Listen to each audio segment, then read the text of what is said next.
Дөрвөд гэлэг амтан бол жигүүрний ханд чингэлдэг айлг амтан.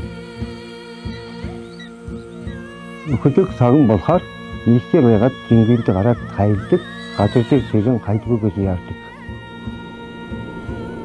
Namotex компанийнхэнтэй хамтран өргөдлийн баяр зохион явуулснаар өргөдлийн тоо их олноор нэмэгдсэн байна. Анхлаад 25 өргөдлийн аймгийн өргөдлийн баяр зохион явуулсан.